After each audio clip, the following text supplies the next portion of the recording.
ప్రభువును రక్షకుడైన యేసయ్య నామములో మీ అందరికీ వందనాలు. మీ కొరకు అనుదినం నేను ప్రార్థన చేస్తున్నాను. మరి నా కోసం కూడా మీరు ప్రార్థన చేస్తున్నారని నమ్ముచున్నాను పిల్లరా.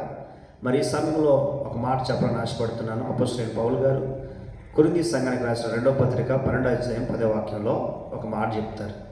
నేను ఎప్పుడు బలహీనున్నో అప్పుడే బలవంతుడు. ఈ రోజున సగటున ప్రతి మనిషిని ఆధ్యాత్మిక జీవితంలో యవనస్తులు కావచ్చు, పెద్దలు కావచ్చు, ఎవరినైనా మానసికంగా కృంగదీసే పరిస్థితులు ఏవైతే ఉన్నాయంటే బలహీనతలు. ఈ రోజున ప్రపంచంలో ఎవరండి గొప్ప బలవంతులంటే దేవుడు చెప్తా ఉన్నాడు, కండ్లు కలిగిన వాడు కాదు, బాడీ బిల్డింగ్కి వెళ్ళినవాడు కాదు, జిమ్ చేసినవాడు కాదు, శరీర సౌష్ఠవం గొప్పగా ఉన్నవాడు కాదు, 10 మందిని కొట్టినోడు కాదు, 100 మందిని జయించినోడు కాదు, వారు కాదు బలవంతులు. ఆధ్యాత్మికంగా మనం జ్ఞాపకం చేసుకుంటే ప్రభువారు మనకు నేర్పిన పాఠం, ఎవరు బలవంతులంటే ఎవరైతే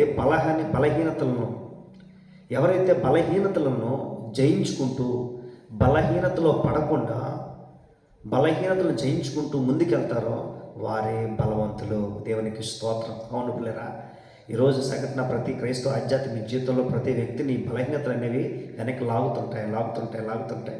శ్రమలు, శోధనలు, హింసలు, నిందలు, అవమానాలు ఇవన్నీ కూడా బలహీనతలు, టెంప్టేషన్స్, శోధన.